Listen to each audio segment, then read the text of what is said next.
अस्सलामु अलैकुम प्यारे बच्चों, आज हम आपको एक सबक आमोज कहानी सुनाने जा रहे हैं। बड़ों की अजमत। बहुत पुरानी बात है, एक खूबसूरत बस्ती में जैद नाम का एक छोटा लड़का अपने माँ बाप और अपने दादा जान के साथ रहता था। जैद दिल का बुरा नहीं था, लेकिन वो थोड़ा जल्दबाज और शरारती था। उसे लगता था कि दादा जान बूढ़े हो गए हैं, इसलिए उन्हें किसी बात की ज्यादा समझ नहीं है। वो अक्सर उनकी बातों को अनसुना कर देता था। एक मर्तबा बस्ती में एक बड़े मुकाबले का ऐलान हुआ। मुकाबला ये था कि जो कोई भी जंगल के उस पार मौजूद सुनहरी पहाड़ी से एक नायाब फूल तोड़कर लाएगा, उसे बादशाह की तरफ से बड़ा इनाम दिया जाएगा। जैद ने तय कर लिया कि वो जरूर जाएगा।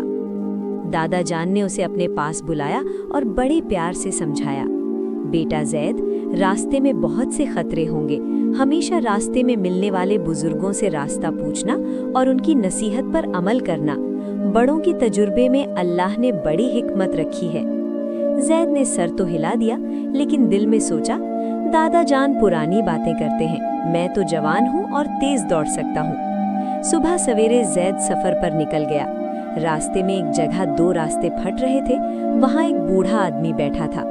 जैद ने सोचा कि मैं खुद ही फैसला कर लेता हूँ और बिना पूछे दाएं तरफ वाले रास्ते पर चल दिया। कुछ ही देर में वो एक दलदल में फंस गया। बड़ी मुश्किल से अपनी जान बचाकर वापस आया। अब उसने उस बूढ़े आदमी से पूछा, बाबा, सही रास्ता कौन सा है? बूढ़े आदमी ने कहा, बेटा, बाएं वाला रास्ता लंबा है लेकिन महफूज है। दादा जान की बात याद रखना, बड़ों का तजुर्बा हमेशा रास्ता दिखाता है। इस बार जैद ने बात मान ली और सही रास्ते पर चल पड़ा। चलते चलते दोपहर हो गई। जैद थक चुका था।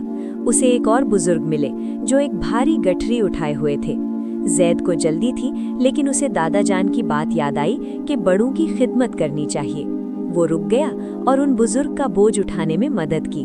उन बुजुर्ग ने खुश होकर जैद को एक छोटी सी लाठी दी और कहा, बेटा, जब तुम पहाड़ी पर चढ़ोगे तो ये लाठी तुम्हारा सहारा बनेगी और तुम्हें भटकने से बचाएगी। जैद ने शुक्रिया अदा किया और सुनहरी पहाड़ी की तरफ बढ़ गया। जब वो पहाड़ी की चोटी पर पहुंचा तो वहां बहुत धुंध थी और कुछ भी साफ नजर नहीं आ रहा था। तभी उसने देखा कि बुजुर्ग की दी हुई लाठी अंधेरे में चमक रही है।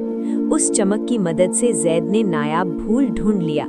जब जैद फूल लेकर वापस पहुंचा तो बादशाह ने उसे बहुत सारा इनाम दिया, लेकिन जैद समझ चुका था कि असली इनाम पैसा नहीं बल्कि वो सबक है जो उसने सीखा। घर लौटकर जैद ने सबसे पहले दादा जान को सलाम किया और कहा, दादा जान, आज मुझे समझ आ गया कि बड़ों की अजमत क्या होती है। अगर मैं उन बुजुर्गों की बात ना मानता और उनकी खिदमत ना करता तो मैं कभी कामयाब नहीं होता।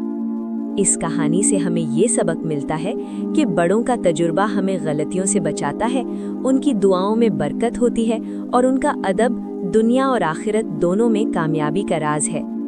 ऐसी और सबक आमोज कहानियों के लिए हमारे चैनल को सब्सक्राइब कीजिए, लाइक कीजिए, कमेंट जरूर कीजिए और शेयर भी कीजिए। शुक्रिया।